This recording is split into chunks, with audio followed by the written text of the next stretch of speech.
Are you losing money investing into SCHD? Today we are putting it head to head against ticker DGRO. Both of these are very popular dividend growth ETFs. Now they're very consistent, which makes them absolutely phenomenal for retirement for those that are interested in some slower growth and some compounding dividends. But I'm curious, which one comes out on top? I am a fan of both of these and I definitely will be looking to purchase more in the future, but it really depends on the end of this video which one I buy more of. Because although both can be phenomenal, there can only be one winner. So we're going to look at both of these ETFs, see where they come out on top, and then at the end throw them both into a dividend reinvestment calculator and find out which one is really making the most money since the inception of both of these funds. Now, if you guys enjoy growth ETFs, dividend ETFs, and making money in the stock market, you are in the right place. Don't forget to hit that like button and to subscribe so you never miss free updates on finding out what ETFs will make you the most money. Let's roll that intro.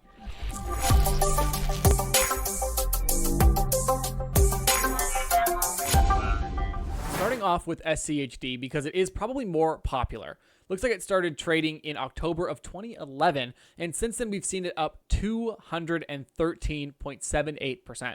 Very, very solid. We saw it drop during the pandemic plunge where it fell back down to 18, and currently we're sitting at $26.64, but this is not the high. The high is $29.35. If we go year to date, it is beaten up quite a bit. It fell from $28 all the way down to $24 when we saw this crazy drop in the beginning of 2025, which was disappointing, but a good time to scoop up some shares. And I will say I did buy some, which I was happy about getting it on a discount, and I am already in the green, not even including the dividends. But SCHD has a fierce competitor it's going up against because DGRO might be the underdog, but it's had some pretty solid performances as well. Let's take a look. The chart is relatively similar, I will say, but DGRO has been trading for about 4 years less than SCHD. It also fell during the pandemic where it fell from $43 all the way down into the 30s and then ran back up. And more recently, it also fell when we saw the dip in April this year. It fell from almost $62 to $55. All time, though, it is up 151.47%, which is less than SCHD. But again, it's been trading for less time in the market. And I will say both of these have had pretty phenomenal returns. I do want to see some solid dividend growth, though, and that's what we're going to look at next. But we do also want to see their websites and see what these ETFs are made of. There are some very key points we're going to look at when it comes to DGRO versus SCHD. One, the total expense ratio, very important. It is a 0.06%. Second, the dividend yield is also very important. And for SCHD, it's roughly 3.72%. That was from their fact sheet. That's from the most recent data, which I like to see. We can also see it underwent a 3-for-1 share split, which I like. Some people don't like it, but it's definitely better than a reverse split, which is when something usually is going to get delisted. Now we can see the fund's goal is to track as closely as possible before fees and expenses the total return of the Dow Jones US Dividend 100 Index. Basically, all the highest yielding stocks in the index get put into SCHD, which I like. That's one way you can get some slow growth, and by growth I mean dividend growth over time, and you also see the market typically rises, so you do get some price appreciation as well.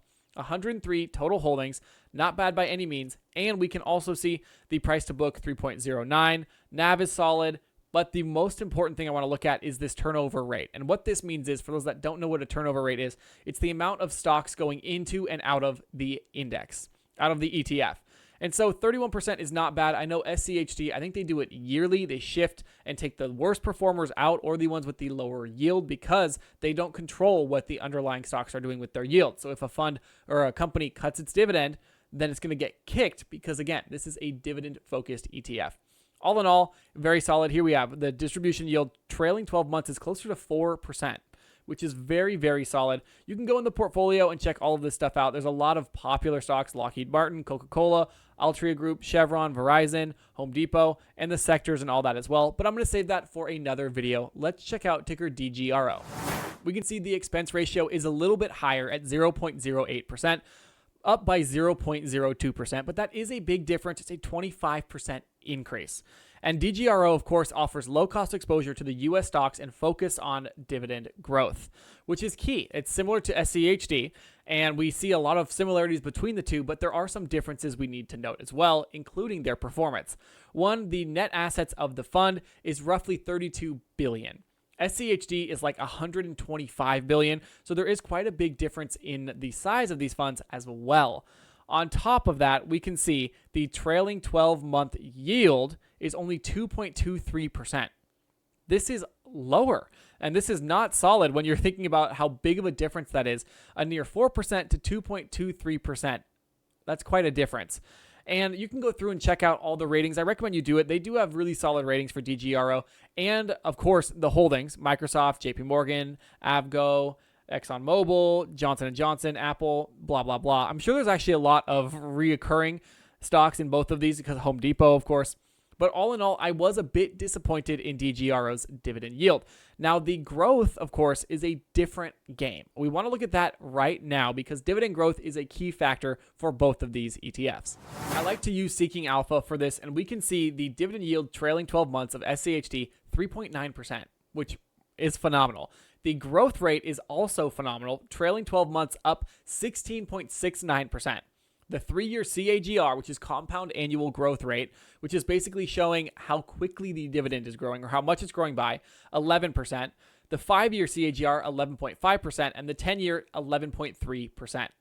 Absolutely phenomenal. You've gotten paid out $1.04 per share in the last trailing 12 months for, again, that 3.9% yield. It's going to be hard to beat, but let's see if DGRO can do it. It's close, but DGRO has that lower yield that immediately makes me pull back a little bit.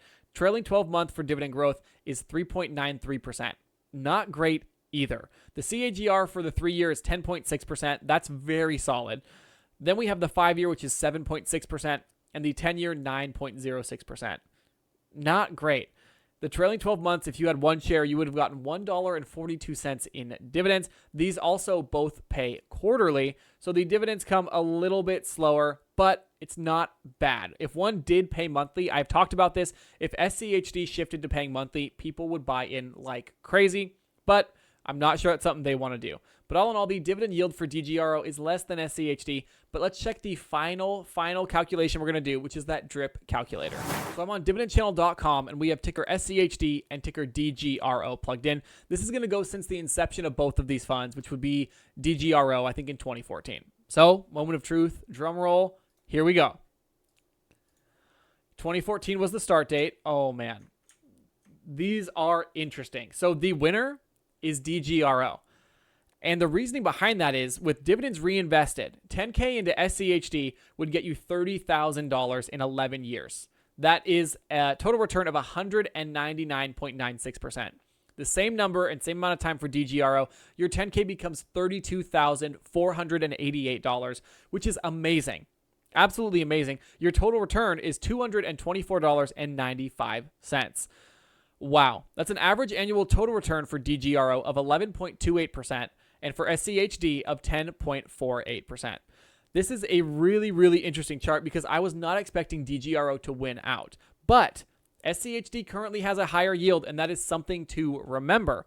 But all in all, the history of what we've seen, DGRO is the winner. And that also goes down here for the non-dividends reinvested chart, which it still comes out on top, but a little bit less, about 1% better. But very interesting overall. I'm very surprised to see that DGRO has done so well. But again, SCHD is probably my favorite of the two, just because that yield is higher and it's been so consistent for a few more years compared to DGRO.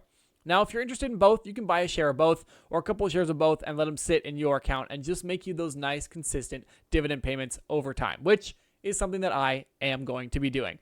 So I hope you guys enjoyed this breakdown on SCHD versus DGRO.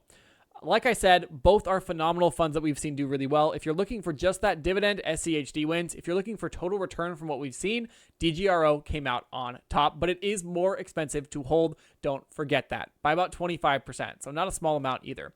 But again, if you found this video enjoyable, you're going to like these popping up on your screen, particularly the one on $10,000 invested into SCHD. And as always, don't forget to like and subscribe if you found any of this useful and enjoyable. Thank you guys so much. I hope to see you in the next video.